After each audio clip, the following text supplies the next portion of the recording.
Ariel Dombal, début, vie personnelle, retour sur sa carrière. Ce jeudi 27 avril, la talentueuse Ariel Dombal fête ses 65 ans, l'occasion de faire un retour sur sa grande carrière. Ariel Dombal est une femme aux nombreuses casquettes.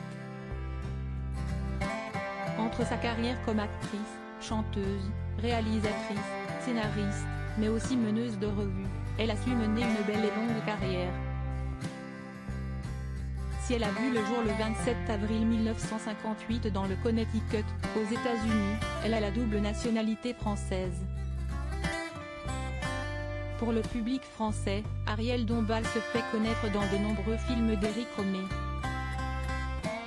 On trouve par exemple Perceval le Gallois ou Colline à la plage.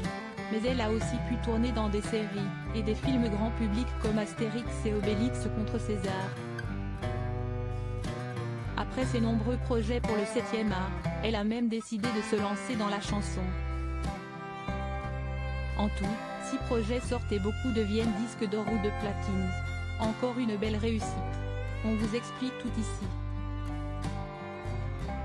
Ariel Dombal, aussi connue sous le nom d'Ariel Laure Maxime Sonnery, a donc pu voir le jour aux États-Unis. Elle naît avec la double nationalité et dernière de sa fratrie. En effet, l'actrice a un grand frère, et aurait dû avoir une grande sœur, malheureusement morte à la naissance. Le père de sa mère, Maurice Garot Dombal, a, lui aussi, une carrière des plus impressionnantes. Il a pu être consul de France dans l'Empire des Indes, mais aussi le premier attaché commercial à l'ambassade française de Washington. Il semble même le tout premier diplomate de France à rejoindre le général de Gaulle exilé. Après cela, le grand-père d'Ariel Dombal a même pu devenir le représentant spécial du général de Gaulle en Amérique latine, notamment au Mexique durant presque 3 ans. Ainsi, l'actrice a pu passer une partie de son enfance au Mexique, à New York et à Lyon. Elle habite dans le château de Chintré qui appartient à ses grands-parents paternels.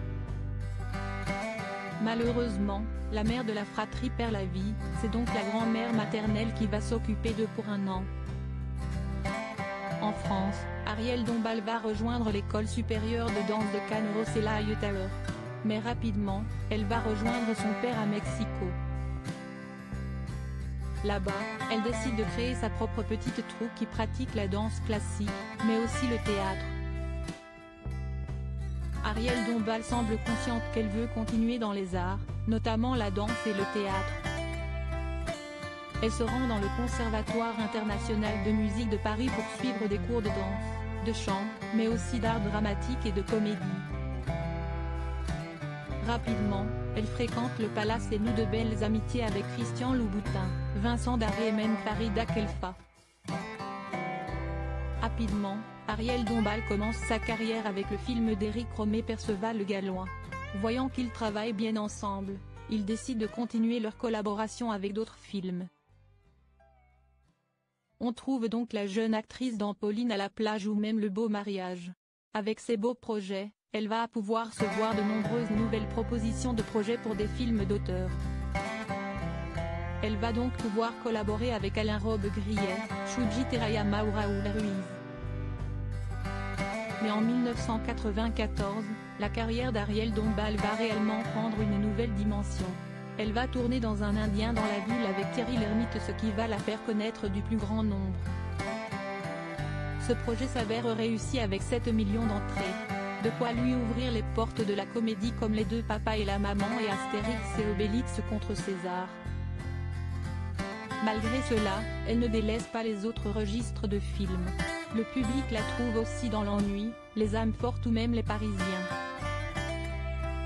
Mais après tant de projets dans le 7e art, Ariel Dombal veut du changement. À ce moment-là, elle décide donc de faire son autre passion, le chant. Il faut souligner que durant sa jeunesse, elle a pu prendre des cours de chant dans de bonnes écoles.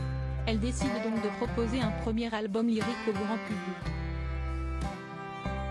Et face au succès qu'elle rencontre, elle va pouvoir en enchaîner d'autres. En 2006, son projet C'est si bon devient même disque de platine.